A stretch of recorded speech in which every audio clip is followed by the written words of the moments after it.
ခါတော့ကျွန်တော်ရောက်ကွက်လေးတစ်ကွက်မှာတာယာတဲ့တန်ဃာတွေတယောက်အနေနဲ့ကျွန်တော်တက်ချင်ခဲ့ပါတယ်ဒါပေမဲ့ကံကြမ္မာမကောင်းတော့ကျွန်တော်ရဲ့နောက်ဆုံးချိန်ကိုရောက်ရှိလာခဲ့တယ်ကျွန်တော်ငါးဖမ်းထွက်ရင်နဲ့ကျွန်တော်ရဲ့ရောက်ကွက်ကိုကျွန်တော်မမှတ်မိပဲလေလွင့်နေတဲ့အချိန်ပေါ့ကျွန်တော်အဲ့မှာကျွန်တော်ရွာတရာကိုရောက်ရှိခဲ့တယ်ကျွန်တော်ရွာကိုရောက်တော့အဲ့ရွာရဲ့အနီးမှာပဲဘယ်မှမသိရငါးကြီးတစ်ကောင်ကျွန်တော်တွေ့ခဲ့ရတယ်တိရတဲ့ပြင်လေကျွန်တော်ရွာသားတွေကိုပြောခဲ့ရင်တယောက်မှမယုံတဲ့အတွက်ကြောင့်နောက်ဆုံးမှာတော့သူတို့ရဲ့အသက်တွေရောဘဝတွေရောသူတို့ကိုယ်တိုင်ပေးဆက်လိုက်ရတယ်ကျွန်တော်ရဲ့အသက်အကြောင်းကိုဆုံးလုပ်လိုက်ရပါတယ်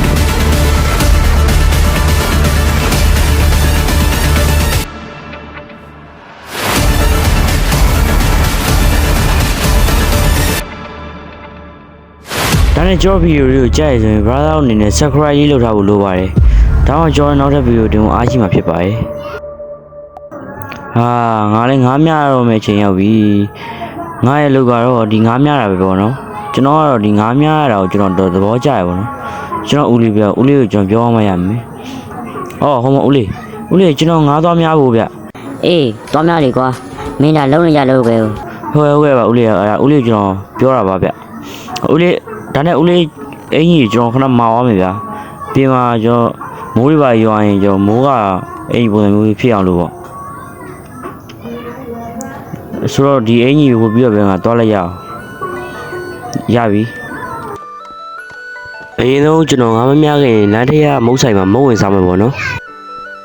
ကျွန်တော်မှာပေါပုံးတွေရှိနေနေဘာလို့မုတ်စားရလဲလို့ brother တို့ကတော့မေးမယ်ပေါ့နော်အဲ့ပေါပုံးတွေကတော့ကျွန်တော်ငါးများကြီးစားမှာပေါ့နော်ငါးများကြီးနဲ့ပေါပုံးလေးစားရင်းနေပေါ့အခုလောလောဆယ်မှာတော့ကျွန်တော်လမ်းထက်ဆင်မှာပဲမုတ်ဝင်စားမယ်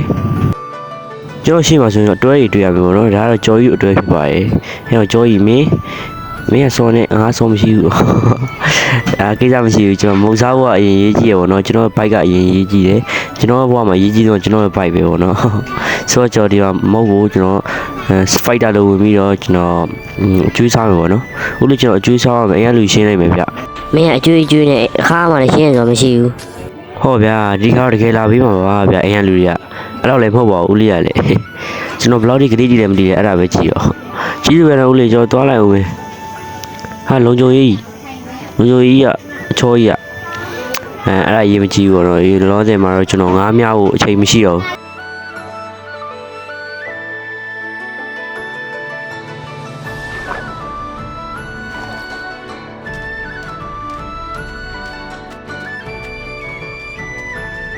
အရင်ဆုံးကျွန်တော်တို့ရဲ့တင်မောစိတ်ကဂိတ်ဆောင်အရင်ဆုံးကျွန်တော်ခွင်တောင်းမှာပေါ့နော်ကျွန်တော်ခွင်တောင်းရတော့ပဲအဲ့လိုပဲငါများနေရပဲနေတိုင်းရတော့ကျွန်တော်အဲ့တိုင်းငါများရပေါ့နော်ကျွန်တော်မကိုပိုင်လုပ်ငန်းဆိုလို့ဒါပဲရှိရကျွန်တော်ငါများရကျွန်တော်ငတ်နေလို့လည်းမဟုတ်ဘူးနော်ကျွန်တော်ကဝါသနာပါတာပေါ့ငါများရင်တော့ကျွန်တော်မရအောင်များရကျွန်တော်ဒီမှာဆိုကျွန်တော်ဂိတ်မွေးနေတယ်ဒါဂိတ်ပဲဖြစ်ပါတယ်ဆိုတော့ကျွန်တော်ထဲဝင်အောင် Hello Mr. Grant bro ကျွန်တော်ဒီနေ့ငါးလေးကျွန်တော်2နာရီ3နာရီလောက်တော့ကျွန်တော်လာများကျင်နေဗျသူဘာပြန်ပြောပါလားဒုက္ခပဲပြောလဲကျွန်တော်ပဲသွားလိုက်တော့မယ်ဒီပါကွာရပြီသူကဘာမှပြန်ပြောဆိုတော့လေကိုသဘောနဲ့ကိုပေါ့ဟုတ်တယ်မလားကြည့်ပါကွာသူများကရင်ငါးဖန်သင်းမောတွေအမိုက်စားကြီးရောနော်ဒါပေမဲ့ကျွန်တော်တော့ဒီ box လေးနဲ့ပဲကျွန်တော်မှာရှင်းစံနေရဆိုတော့တိတ်ပြီးတော့ဖမ်းမကြဘူးဒါပေမဲ့လည်းကျွန်တော်ဒီတိုင်းပဲတော့မှာပဲလေဟုတ်တယ်မလားကိုမတက်နိုင်သေးတဲ့ဟာယူဘယ်လိုလုပ်သွားပြီးတော့ဖြစ်မှာလဲကျွန်တော်အဲ့လိုပြောပြီးတော့ပဲကျွန်တော်လည်းငါးဖမ်းဖို့ထွက်လာပါတော့တယ်ကျွန်တော်ရဲ့ဒီရောက်ဝက်နေမှာပဲကျွန်တော်ပထမတော့ငါးဖမ်းဖို့ဆိုပြီးတော့ကျွန်တော်စဉ်းစားထားတာပေါ့နော်ကျွန်တော်ငါးတော့အဲ့နာမှာမြားကြည့်ပါသေးရဲ့ဒါပေမဲ့အဲ့တရက်နေတော့ကျွန်တော်ငါးမြားရယ်ပေါ့နော်ဒါပေမဲ့အဲ့တရက်နေလုံးကျွန်တော်ငါးမြားတာငါးမမိဘူးကျွန်တော်ကြားတော့ကျွန်တော်စိတ်ညစ်လာပေါ့နော်ဒါပေမဲ့ကျွန်တော်တီးခံပြီးတော့ထပ်ပြီးတော့မြားကြည့်သေးရပေါ့နော်ကျွန်တော်စောင့်ပြီးတော့မြားရယ်ဒါပေမဲ့ငါဘလို့မှမမိလာတော့ကြောင့်ကျွန်တော်လုံးဝဘောမကြတော့ဘူးနော်ညနေရလဲတော်တော်လေးစောင်းနေခဲ့ပြီးအဲ့ချိန်ညနေစောင်းနေကျွန်တော်လည်းအိုင်မှာပဲအိတ်ဖို့ကျွန်တော်ဆုံးဖြတ်လိုက်တယ်ပေါ့နော်အိမ်မှာပဲဒီညတော့ကျွန်တော်တဲလိုက်မယ်ဆိုပြီးကျွန်တော်ဆုံးဖြတ်လိုက်တယ်အေးကွာငါဒီအိမ်မှာပဲတဲလိုက်တာပိုကောင်းလိမ့်မယ်ကွာအိမ်ပြန်ဖို့ကလည်းအဝေးပဲဆိုတော့ဒီမှာပဲအိတ်လိုက်တော့မယ်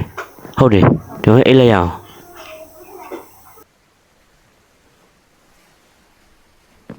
မနေ့ရောက်မှာတော့ကျွန်တော်ခီးထွက်မဲ့ကြောင်းအင်အားလူကိုကျွန်တော်တော့ပြောဖို့ကျွန်တော်ဆုံးဖြတ်လိုက်တယ်ပေါ့နော်အဲ့ဒါနဲ့ပဲကျွန်တော်အင်အားလူတွေကိုကျွန်တော်ခီးထွက်မဲ့ကြောင်းကိုတော့ပြောဖို့ကျွန်တော်စဉ်းစားလိုက်ပါတယ်ဟုတ်တယ်ကွာငါအင်အားလူတွေကိုတော့ပြောမှရမယ်မပြောဘူးလားဆိုရင်ငါ့ကိုပြောလို့သူတို့လိုက်ရှာနေလိမ့်မယ်ပြောပြရင်တပြန်နေတဲ့ကျွန်တော်လေရှိကိုကျွန်တော်အမြန်ပြီးလာခဲ့ပေါ့နော်ကျွန်တော်အရင်နောက်ကျနေပြီကျွန်တော်သွားမဲ့ချိန်ကအဲ့တော့ကျွန်တော်လေပေါ်တန်းတက်ပြီးတော့ကျွန်တော်တခါတည်းခရီးကိုစတင်มาတော့ကျွန်တော်မသိခဲ့တာကျွန်တော်900ကျင်စောနဲ့ကျွန်တော်သွားခဲ့တဲ့ခရီးကတော်တော်လေးကိုဝေးခဲ့တယ်ဆိုတာပါပဲ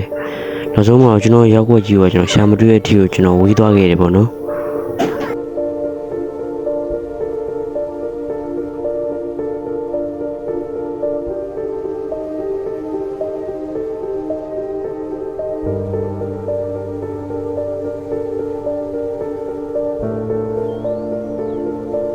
ဟာငါဘယ်နေရာရောက်လာလဲကွာ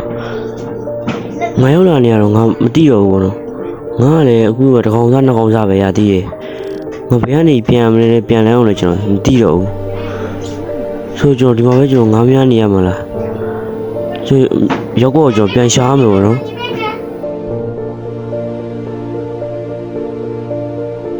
အဲ့ဒါနဲ့ပဲကျွန်တော်လည်းထွန်းနေကျွန်တော်ကုန်းတစ်ခုတွေ့ခဲ့ပေါ့နော်ပထမတော့ကျွန်တော်ရောက်ွက်ယူကျွန်တော်ပြန်တွေ့ပြီဆိုပြီးကျွန်တော်ပြောနေခဲ့တယ်အမှန်ကတော့ဒါရေလေကောင်မှရှိနေကျုံကျုံမှဖြစ်ပါတယ်အဲကျုံမှရွာလေးတွေ့ရရှိနေခဲ့တယ်ပြီးတော့ဟာတန်ငါတို့ရွာမဟုတ်ဘူးပဲကွာတန်ငါတို့ရွာတော့ငါထင်နေခဲ့တာမပြောလင်းချက်တွေတော့သွားပြီကွာငါဒါပဲနေရလဲဒါဘလို့ဖြစ်ငါအကောင်းလေးအဆိုးတစ်ခုလို့ပြောလို့ရတယ်ဘာလို့ဆိုတော့ငါအခုလမ်းပြောင်းနေတဲ့အချိန်မှာဒီလိုမျိုးရွာတရွာတွေ့ရဆိုတော့ငါဒီမှာခိုးလို့ရမယ်လို့ထင်တာပဲဒီရွာသူတွေကကိုကြီးတောင်းရမယ်ငါတို့အိမ်ကိုပြန်ဖို့တော့သူတိလောက်မှာပါအဲ့ဒါနဲ့ကျွန်တော်ရွာတွေကသူတွေကိုကျွန်တော်အိမ်ပြန်လမ်းကိုမေးကြည့်ဖို့ကျွန်တော်ဆုံးဖြတ်လိုက်ပါတယ်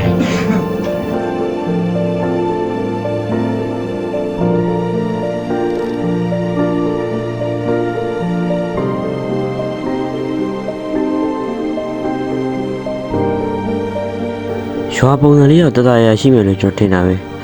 နားမှာတော့ထူးခြားတာတော့ဘာမှတော့မရှိဘူးပေါ့နော်ဘယ်လိုဖြစ်ကျွန်တော်အိမ်ပြန်လမ်းကိုရှာဖို့တော့က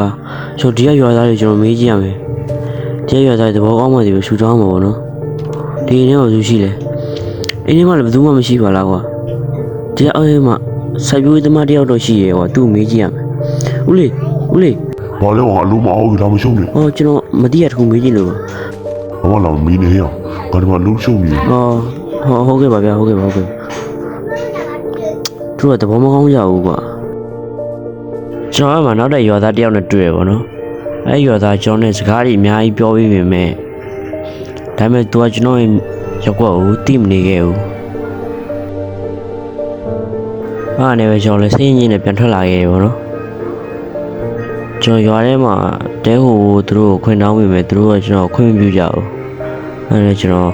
ဘယ်မှာနေရာမှမသိဖြစ်နေပဲ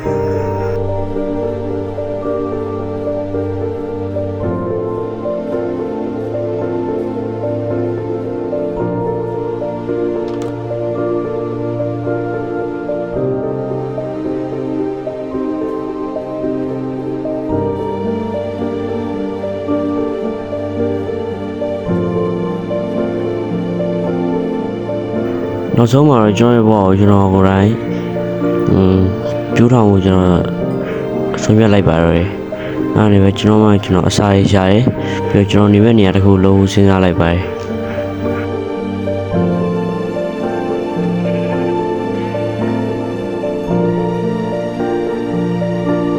နေအောင်တော့ဝင်နေပြီးတော့ဘာမှတော့အိပ်ရမှာ။ဒီနေ့ဆောင်းလာတော့ကျွန်တော်တို့ရောက်ကမမြင်ဘူးတဲ့ကောင်တွေလည်းကျွန်တော်တွေ့ရတယ်ပေါ့နော်။ဟိုမှာဇွန်မီလို့စကယ်တန်းတော့ပေါ့ကျွန်တော်အဲ့ကောင်တွေကိုတကယ်သိမနေခဲ့ဘူးဟာကွာမိုးအောင်ချုပ်နေပြီငါအခုတင်ငါမှနေမဲ့အိမ်မရှိသေးဘူးဒီမှာတိုးတစ်ကောင်ထပ်တွေ့အောင်နော်ဒီတိုးနဲ့တိုးအောင်လို့ရရင်တော့ကျွန်တော်အဲ့ရလုပ်လို့ရမယ်လို့ထင်တာပဲကျွန်တော်ရွာသူတွေကလည်းကျွန်တော်ကိုလက်မခံကြဘူးပေါ့နော်ဒါဒီမှာကျွန်တော်ထူးခြားတဲ့ကောင်တွေ့ရပေါ့နော်ဒီကဘာကောင်တွေလဲတော့မသိဘူးကျွန်တော်တို့ရောက်ကွက်မှာအဲ့လိုကောင်တွေမမြင်ဘူးပေါ့ကျွန်တော်ကိုတဲတိုင်းလည်းတိုက်ခိုက်နေတယ်ဆိုတော့ကျွန်တော်ဒီမှာလှုပ်ရှားကြီးရလောက်ရတာပေါ့ဟာလေးကဒီအိမ်ထဲမှာအဲ့ရမရှိဘူးနော်ငါကြည့်ပါအေးဘာဟုတ်လဲ no အော်ခရီပါငါတို့ကတော့ပေါက်ပြီခရီပါကွာ မထူးတော့ကွာငါဒီမှာပဲဝင်ပြီးတော့တဲတိုင်ဝင်အိတ်လိုက်တော့မယ်ဒီကရွာသားတယောက်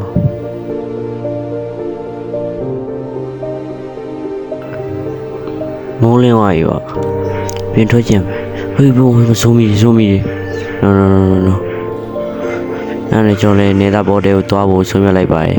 နေတာဘော်တဲမှာပါရှိမလဲဆိုတော့ကျွန်တော်သိကျင်တာနဲ့ကျွန်တော်အဲ့ကိုသွားခဲ့လိုက်ပါတယ်နေတာထဲမှာပါရှိမလဲကွာဆက်လို့ကြည့်အောင်တိကတ်ဖက်နှက်ပေါ့ဒါပါပဲကျန်တာတော့ဘာမှမဟုတ်ပါဘူးအဲ့တော့ကျွန်တော်အဲ့ရရှိရရဲ့ကွန်ပျူတာခဲ့ပါတယ်ပြီးတော့ကျွန်တော်အဲ့ရဆိုမီနဲ့ပါဘိုင်ဝမ်ချခဲ့ပါသေးတယ်လာတဲ့ဟဲ့အောင်လားမင်းကဘိုင်ဝမ်ချရောဟာဆိုမီလေးရှော့ရရောကျွန်တော်လောက်ရရှိရလို့အောင်ရွာမှာလည်းနေလို့မရတော့ညတော့ကျွန်တော်အတင်းအားသမားနေလိုက်တယ်ပေါ့နော်သူတို့မနေခိုင်းနေကျွန်တော်နေလိုက်တယ်ပေါ့ဒါပေမဲ့နေတိုင်းကြရင်တော့မကောင်းဘူးတော့ငါးများလည်းပြန်ထွက်ရမှာကျွန်တော်စားဖို့အလုံးမရှိဘူးဆိုတော့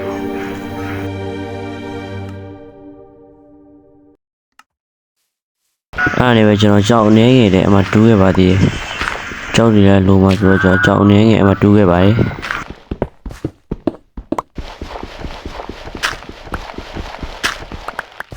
ကြောက်တူးကနေဒီပိုင်းနဲ့ကျွန်တော်ငါးသွားများကိုစဉ်းစားလိုက်ပါတယ်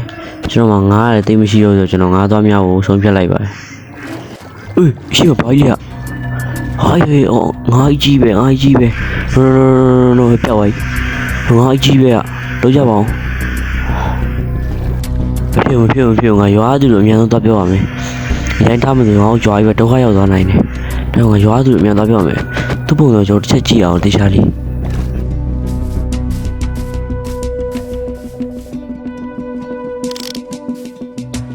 အိုးငါရဲ့အကြီးပဲကွာ။ဒါငါဘွားမှာပထမဆုံးနဲ့နောက်ဆုံးပဲ။ဒီလိုငါဆိုတာဒီငါအသေးလေးတောင်ငါမနေဖမ်းနေရ။ဒီငါကြီးဆိုရင်တော့အိုးမတွေ့ရကြပဲ။အဲ့နဲ့ကျွန်တော်လေးခက်တက်လေးချပြီးတော့ကျွန်တော်ရွာကိုအမြန်ပြောဖို့ကျွန်တော်ဆုံးဖြတ်လိုက်ပါတယ်မဖြစ်ဒီကိစ္စကရွာသူတို့အမြန်ပြောမှဖြစ်မယ်ဟာတို့ကြီးပဲဟာငါဒီကောင်ကြီးလို့မဖြစ်ဘူးဟိုဒီငါကြီးလာငါတို့ရေကြီးလာပြီးတော့ဒီကုန်းပေါ်တက်လာမယ်ဆိုရင်တော့အကုန်လုံးတေကုန်တော့မှာပဲဖြူငါရွာသူတယောက်ငါတေးကြလေးစူးစိုက်ပြီးပြောမှရမယ်မိုးရမဟုတ်ဆိုရင်တော့သူတို့ရဲ့အသက်တွေပေးရလိမ့်မယ်ကွာဟုတ်တယ်ငါအိမ်မြန်လို့မရဘူးဆိုတော့ဒါလည်းငါရဲ့ရွာလိုပဲငါသဘောထားပြီးတော့ငါစောင့်ရှောက်ရမယ်ဟုတ်တယ်ကွာလို့ဆိုတော့ငါပထမမေးခဲ့တဲ့ငါ့ကိုအလုံးအောင်ပြောသူပဲပြောရမှာပဲဦးလေး ဘာလို့ဟာ ဟိုကျွန်တော်ဦးလေးပြင်လေထဲမှာကျွန်တော်ငါးကြီးတွေ့ခဲ့တယ်ကွာ ဘယ်ကငါကြီးတယ်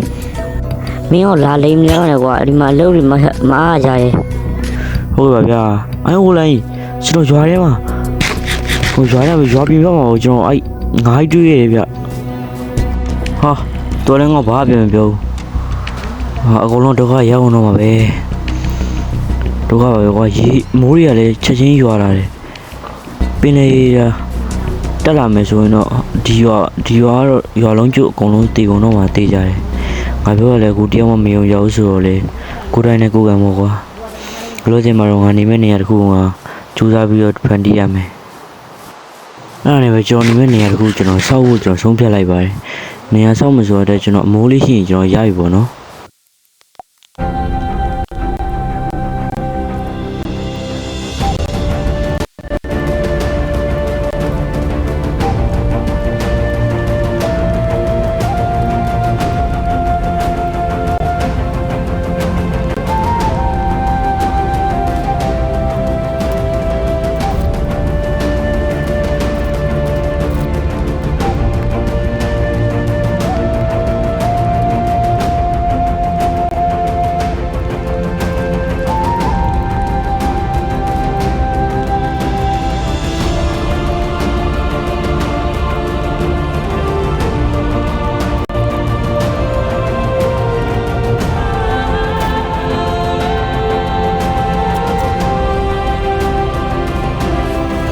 ကျွန်တော်အိမ်ဆောက်ဘွားနဲ့ကျွန်တော်စားဖို့မရှိတော့နဲ့ကျွန်တော်ငါးသွားများဖို့ဆုံးဖြတ်လိုက်ပါတယ်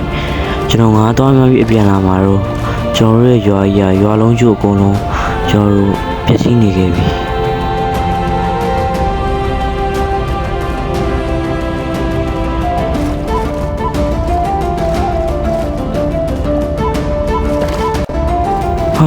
ောက်ရွာတိတ်ဆိတ်နေပါလားကွာ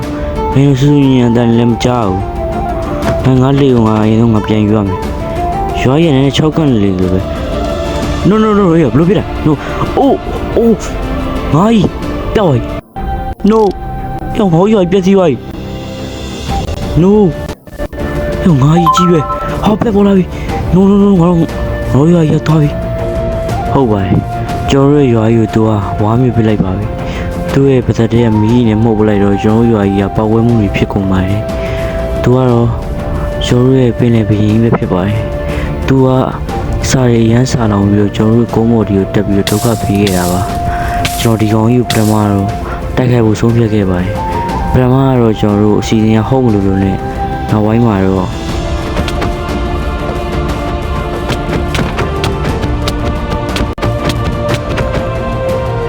ဟုတ်ပါတယ်ကျွန်တော်တည်သွားခဲ့ပါရဲ့ဗျာ